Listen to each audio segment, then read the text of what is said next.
പാകിസ്ഥാനുമായി ഇത്തരം ഒരു നയതന്ത്ര നടപടികൾ, നയതന്ത്ര നീക്കങ്ങൾ തൽക്കാലത്തേക്ക് വേണ്ട എന്ന തീരുമാനത്തിലേക്ക് ഇന്ത്യ പോവുകയാണ്. അതായാലും നയതന്ത്ര ബന്ധം ഇനിയിപ്പോൾ നേരത്തെ നമുക്കറിയാം, മുംബൈ ഭീകരാക്രമണത്തിന് ശേഷം പാകിസ്ഥാനുമായുള്ള നയതന്ത്ര ബന്ധങ്ങൾ ഇന്ത്യ നിർത്തിവെച്ചിരുന്നു, മരവിപ്പിച്ചിരുന്നു. അതിന് സമാനമായ രീതിയിൽ ഏതായാലും കൂടുതൽ ശക്തമായ നടപടികളിലേക്ക് ഇന്ത്യ കടക്കുന്നതിന്റെ സൂചന തന്നെയാണ് ഏതായാലും ഇപ്പോഴത്തെ കേന്ദ്രമന്ത്രിസഭയുടെ സുരക്ഷാകാര്യ സമിതിക്ക് ശേഷം ഏതായാലും ഇപ്പോൾ കേന്ദ്ര സർക്കാർ പ്രഖ്യാപിച്ചിരിക്കുന്നത്. കേന്ദ്ര വിദേശകാര്യ സെക്രട്ടറിയാണ് ഇപ്പോൾ വാർത്താ സമ്മേളനം നടത്തി ഈ തീരുമാനങ്ങൾ പ്രഖ്യാപിച്ചിരിക്കുന്നത്. ഏതായാലും പാകിസ്ഥാൻ പൗരന്മാർക്ക് ഇന്ത്യയിലേക്ക് യാത്ര ചെയ്യാൻ ഇനി അനുവാദമില്ല.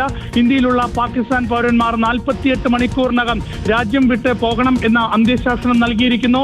ദില്ലിയിലെ പാക് ഹൈക്കമ്മീഷനിലെ ഉദ്യോഗസ്ഥരുടെ എണ്ണം വെട്ടിച്ചുരുക്കാനുള്ള തീരുമാനം എടുത്തിരിക്കുന്നു. ഇസ്ലാമാബാദിലെ ഇന്ത്യൻ ഹൈക്കമ്മീഷനിലെ ഉദ്യോഗസ്ഥരെ ഇന്ത്യ ഇപ്പോൾ തിരിച്ചു വിളിക്കുകയും ചെയ്തിരിക്കുന്നു. സിന്ധു നദീജല